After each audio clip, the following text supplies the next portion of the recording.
In this video, I'm going to show you how to plan your sermon calendar without all of the stress. When you sit down to plan sermons without a clear calendar, every week feels rushed, unresolved, and uncertain. The problem isn't ideas, it's not creativity, it's the absence of a clear calendar. And the solution is to build a calendar in the right order. In this video, I'm going to give you the 5 steps needed to build a sermon calendar. Planning becomes noticeably easier when you're focused on a defined time period. You're not deciding everything. You're defining what period you're actually working on right now. When the time frame isn't defined, everything competes for your attention. So the first step, define the time frame. This step gives your mind a boundary, not a sermon plan,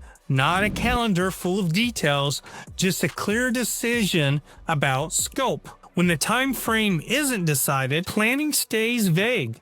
Ideas don't get scheduled, they get postponed. When you decide how far ahead you're planning, 3 months, 6 months, or even a year, your brain knows what it's responsible for. Everything else doesn't disappear, it just falls in place. Planning becomes contained instead of crowded. You may ask, Shawn, how do you define your planning time? Well, first decide how far ahead you're planning. 3 months, 6 months, a year. Write that time frame clearly at the top of your page or calendar. Let's say January through June. Treat anything outside that window as out of scope for right now. This isn't about ignoring good ideas, it's about giving them a proper place later. Here's what this looks like when you define the time frame you're working on. You sit down at your desk to plan, and you decide, oh, we're going to work on 6 months. At the top of your page, you write January through June. That's the time frame. You open your calendar and you only look at those months. Nothing before, nothing after. A sermon idea about freedom comes to mind, something that would fit around the 4th of July. You make note of it and set it to the side. That's outside the time frame, so you're not dealing with it right now. You stay focused on January through June. Planning feels steady and clear. You're not trying to plan everything, just the time frame you chose. Once the time frame is defined, the next step is to mark the dates that won't change. Placing sermon ideas gets simpler once the fixed dates are in place. When certain dates are fixed, the rest of the calendar has something solid to organize around. The remaining Sundays become easier to see. Everything else is planned around what's already set. When nothing is fixed on the calendar yet, everything feels flexible. And when everything feels flexible, nothing ever feels finished.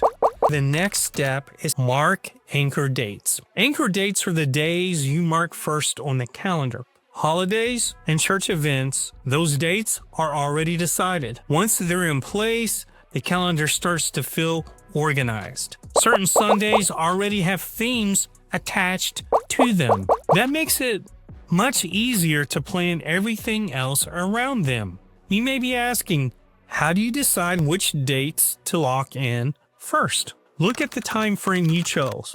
We chose January through June. Mark the dates that will not move. Well, we got New Year's Day, Easter, Mother's Day, maybe some church-wide events. Treat these as fixed, not tentative. They are reference points. Once the anchor dates are set, the calendar starts to take shape. Here's what that looks like.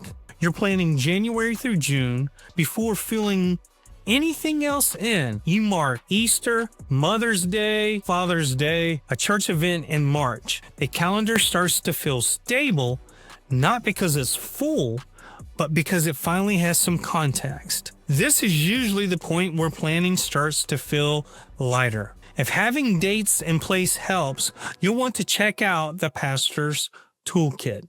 It's built to support the whole flow: planning your sermon calendar, preparing your sermon, and presenting your sermon. Everything's in one place, and it's all free, with new resources being added regularly. There's a link in the description below. Once anchor dates are in place, the calendar starts to feel clearer. You can see the time frame you defined with key dates already in place, and as you look across the weeks, patterns start to show up. Certain Sundays begin to cluster, not because you planned them, but because the calendar itself is starting to move in that direction. That's when planning changes. Ideas don't float as much anymore. They start lining up over time. Without this step, those patterns are easy to miss. Good ideas collect, but they don't connect.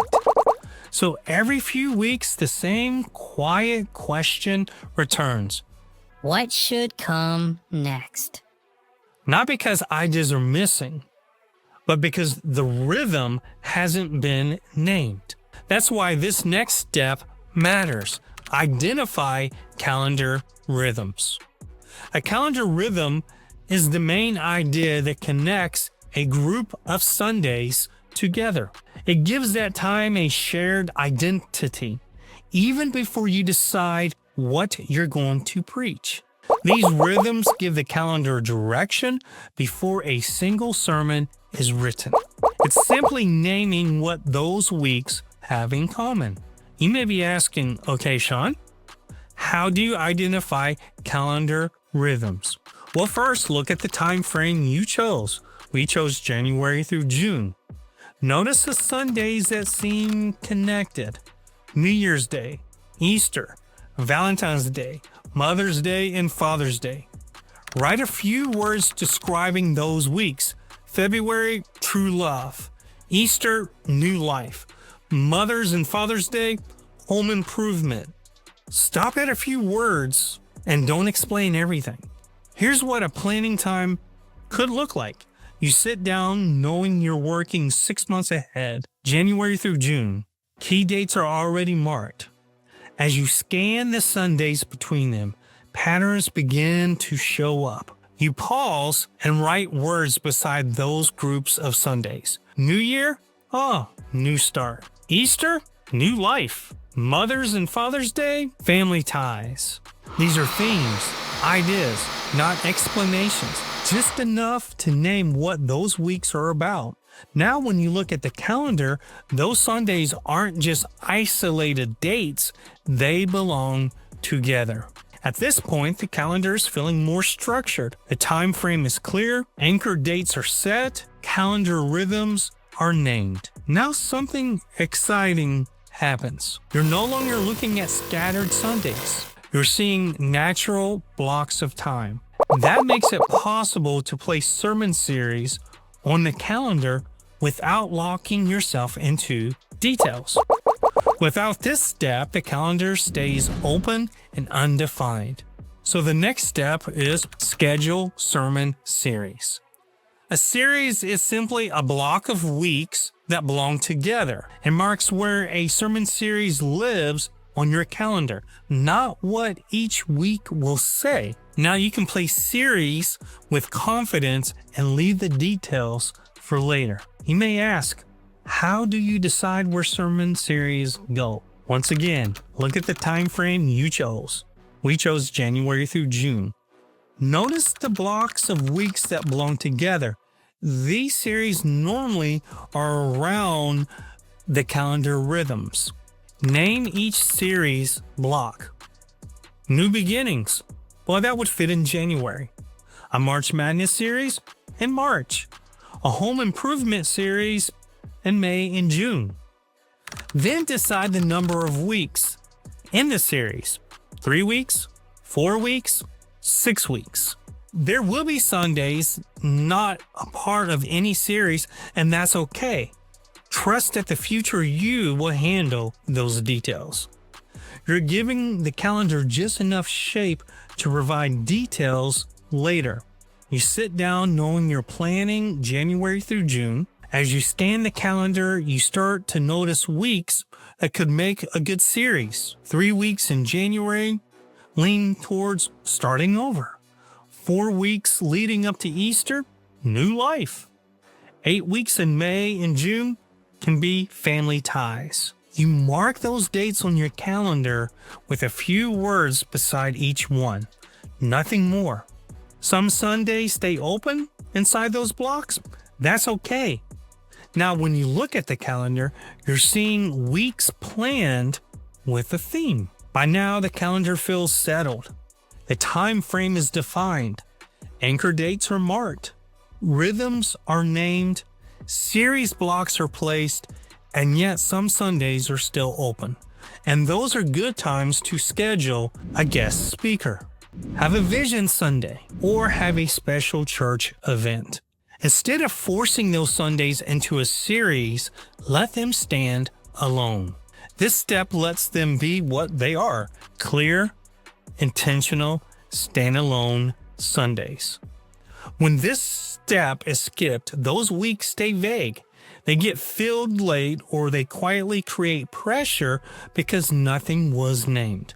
So the final step is simple: schedule standalone sermons. A standalone sermon is a single Sunday that stands on its own.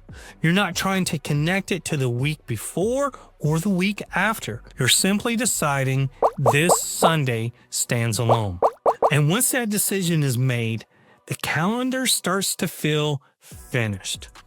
Not because it's full, but because everything has a place. And you might be asking, okay, Shawn, how do you decide which Sundays should stand alone? Look at the time frame you chose, January through June. Look for any open Sundays left on your calendar, usually Sundays between series or over the summer. Write a short note beside them: guest speaker, Vision Sunday, special event. Leave the content completely open for later. That's it. You look at the calendar one last time. Most weeks are already held by series. A few are clearly anchored by dates, but 2 Sundays remain open. One Sunday falls after Easter. The other one sits in late summer. You mark one as guest speaker, the other as church vision. No title, no outline, just enough clarity to know those weeks are already accounted for. Now the calendar feels finished, not packed, not rigid, complete. Weeks feel calmer, not easier, just quieter inside. You're not replaying decisions while driving. You're not carrying next month around in your head. Direction is already set, so sermons come together earlier. Planning takes less time because the next step is obvious. The future has a place to live now, and it doesn't have to live in you.